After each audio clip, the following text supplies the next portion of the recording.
മാത്രം ഏതവാടിക്കരിയുന്ന കദളീനുടുളം ഹൃദയത്തിലരിവേനൽ മാത്രം ഹൃദയത്തിലരിവേനൽ മാത്രം. ആ സീൻ കണ്ട നമുക്കൊരു ദുഃഖം വരും. അതിന്റെ രണ്ടാം ഭാഗത്ത് നെടുവീർപ്പിൻ താളമായി ഇതുവഴിയൊഴുകും ചുടലപ്പരമ്പിലെ കാറ്റേ ഉണരൂ വന്നെന്നെ ഉണരൂ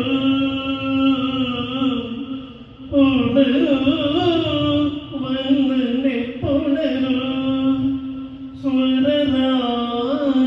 സ്വരരാഗമധുരിമായി ചൂടിയ കാറ്റേ ഗന്ധർവഗാനത്തിൻ അന്തിമ പാദമേ ചിന്തകളിൽ വീണുറയൂ. ദാസേനെ പാടിയ പാടി നസീർ സാറ് സ്ത്രീയിൽ പാടിയപ്പോഴാണ് ഈ പാട്ടിനൊരു പൂർണ്ണതയുണ്ട്. ഞാൻ വയലാറ് ഞങ്ങളുടെ കുടുംബത്തിൽ മുമ്പ് ഒരിക്കൽ ചേച്ചി പാടിയ പാട്ട് അമ്മ എൻ്റെ ഭാരതമ്പരാട്ടി എൻ്റെ പ്രിയപ്പെട്ട അമ്മ. കാരണം എനിക്ക് കിട്ടിയ ഏറ്റവും വലിയ അവാർഡ് എന്ന് പറഞ്ഞാൽ അന്നും ഞാൻ പറയും എനിക്ക് കിട്ടിയ ഓസ്കാർ അവാർഡാണ്. 10 വർഷം മുമ്പ് വയലാർ എന്ന എൻ്റെ പ്രിയപ്പെട്ട അച്ഛൻ്റെ പ്രിയപ്പെട്ട എൻ്റെ അമ്മ ഭാരത് തമ്പുരാട്ടി എന്നെ അണിയിച്ചതാണ് വയലാർ എഴുതിയ ഈ ഒരു പവൻ്റെ